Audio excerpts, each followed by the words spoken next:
RRR సినిమాతో global star అయిపోయారు రామ్ చరణ్. పైగా శంకర్ లాంటి డైరెక్టర్తో గేమ్ చేంజర్ సినిమా ప్రకటించడంతో ఈ సినిమా పైన రామ్ చరణ్ నటన పైన అంచనాలు ఇంకా పెరిగిపోయాయి. అయితే ఇటీవలే శంకర్ తీసిన ఇండియన్ 2 తీవ్రంగా నష్టపోయింది. అయితే దీంతో గేమ్ చేంజర్కి కూడా ఏమైనా దెబ్బ పడుతుందేమోనని ఫ్యాన్స్ చాలా టెన్షన్ పడుతూ ఉన్నారు. పైగా సినిమాను ఈ ఏడాది క్రిస్మస్కి రిలీజ్ చేస్తున్నట్లుగా నిర్మాత దిల్ రాజు హింట్ ఇచ్చారు. అంటే దాదాపు పుష్ప 2తో పాటు గేమ్ చేంజర్ ఢీ కొట్టినట్లే. దీంతో ఖచ్చితంగా చరణ్ హిట్ కొట్టాల్సిందేనంటూ మెగా ఫ్యాన్స్ అందరూ కూడా ప్రెస్టేజ్ ఇష్యూగా తీసుకున్నారు. ఇలాంటి వేళ గేమ్ చేంజర్ పై అంచనాలను అమాంతం పెంచేశారు నటుడు రాజీవ్ కనకాల.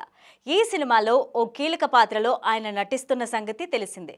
అయితే తాజాగా ఇచ్చిన ఓ ఇంటర్వ్యూలో గేమ్ చేంజర్ గురించి ఆయన ఇంట్రెస్టింగ్ కామెంట్స్ చేశారు. శంకర్ తీసిన గేమ్ చేంజర్ పై ఇండియన్ 2 ఫ్లాప్ ప్రభావం ఉంటుందా అని అడిగిన ప్రశ్నకి రాజు ఇలా సమాధానం ఇచ్చారు.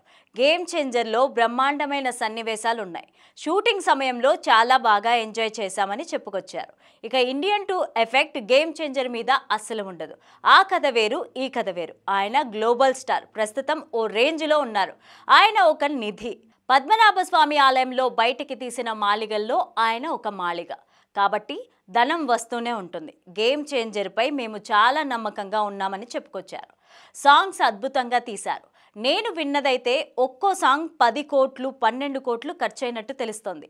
అంత భారీగా ఉంటాయి సాంగ్స్. శంకర్ గారి సాంగ్స్ అంటేనే ఆ రిచ్నెస్ కనిపిస్తూ ఉంటుంది. ఆయన చాలా అద్భుతంగా పాటలు తీశారు. ఓ పంక్త్ కమర్షియల్, బ్రహ్మాండమైన కమర్షియల్ సినిమా, బీభత్సంగా ఎంజాయ్ చేస్తారు అని చెప్పుకొచ్చారు. అలానే కథలో డ్రామా కూడా ఉంటుంది అంటూ రాజీవ్ కనకాల అన్నారు.